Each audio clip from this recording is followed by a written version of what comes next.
The building was on fire, not with flames, with light.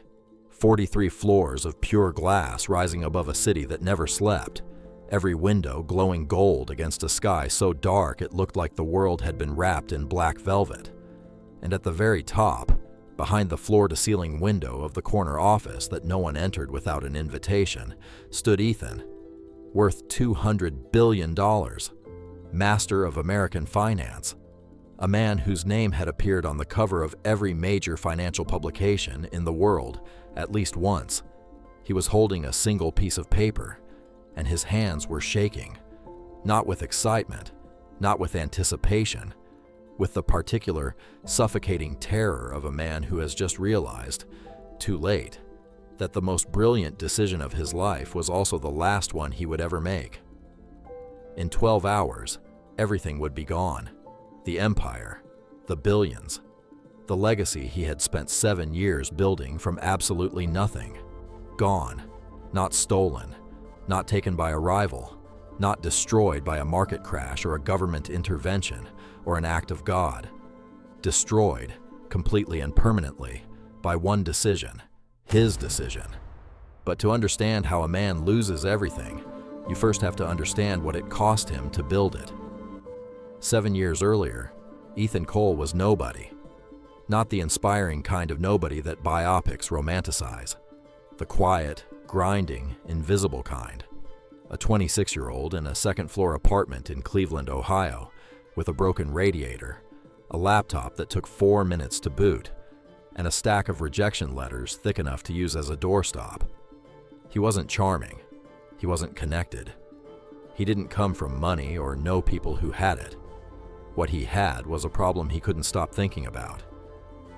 "The whole system is broken," he told his friend Marcus one night, spreading papers across a folding table, his cold coffee pushed to one side. "Not inefficient, broken. The people who need capital the most can't access it. The people who have capital can't find anywhere worth putting it. And everyone in the middle is just collecting fees for doing absolutely nothing." Marcus looked at the papers, then at Ethan. "So what are you going to do about it?" Ethan picked up a pen, started drawing on a napkin, 3 circles, 2 lines. "Cut out the middle," he said. That napkin would later be framed on the wall of his first real office, because what Ethan sketched that night became the founding architecture of Nexum Capital, a direct access investment platform that would eventually process more transactions than some sovereign wealth funds, a company that, at its peak, would carry a valuation of $200 billion. But that night it was just a napkin, and for the next several months it was just a rejection.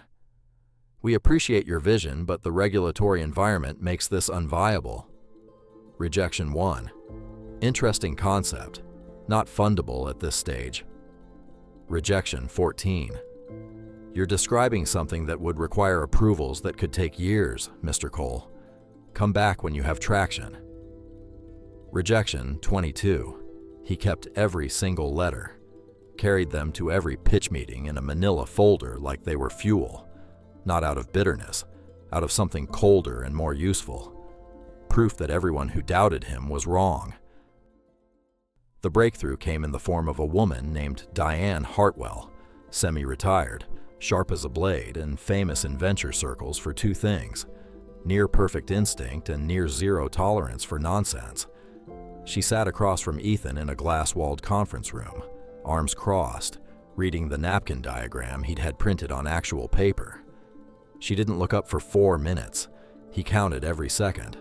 Then she said, "What's your timeline to first transaction?" 8 months, Ethan said. "Too long." 6 months, he said immediately. Something shifted in her expression, not warmth, recognition. "You'd need to move uncomfortably fast, the kind of fast that keeps lawyers awake at night." She set the paper down. "The reason this hasn't been done isn't just regulation. It's that no one has been willing to operate in the gray long enough to prove it works. The moment you start showing results, the rules will shift around you. That's how new markets get made. But you have to be willing to live in that gray zone, and it is not comfortable." Ethan leaned forward. How much? She smiled for the first time. 7 million. Enough to get you to proof of concept. That night, Ethan sat in his car beneath Diane's building for 45 minutes, not celebrating, thinking. Because he understood what she had actually said. She hadn't just offered him money. She had handed him permission to make a decision he had already been turning over in his mind for months, and warned him precisely what it would ultimately cost. The decision was this: Nexum would launch before receiving full regulatory clearance, not recklessly.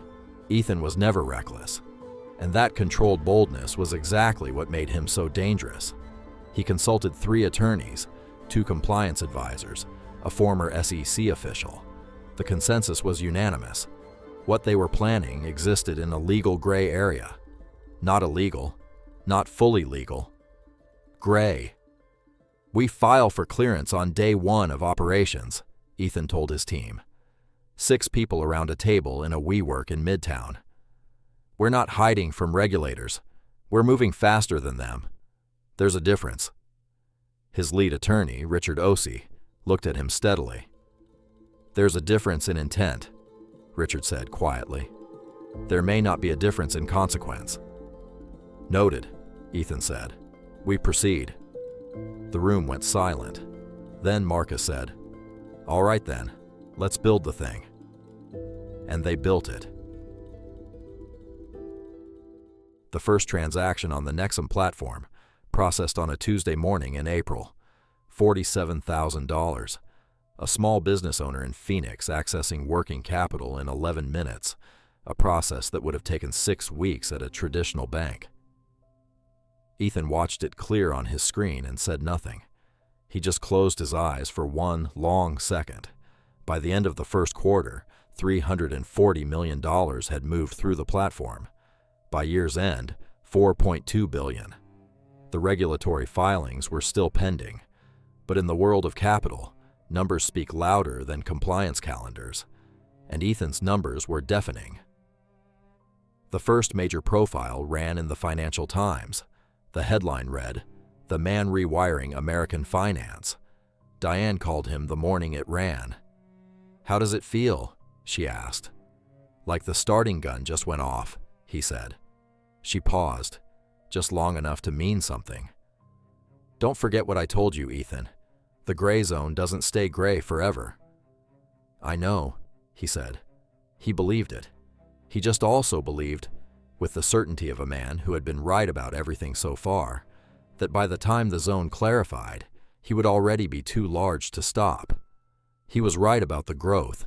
He was catastrophically wrong about everything else. By year 3, Nexum was valued at $18 billion. By year 5, $74 billion.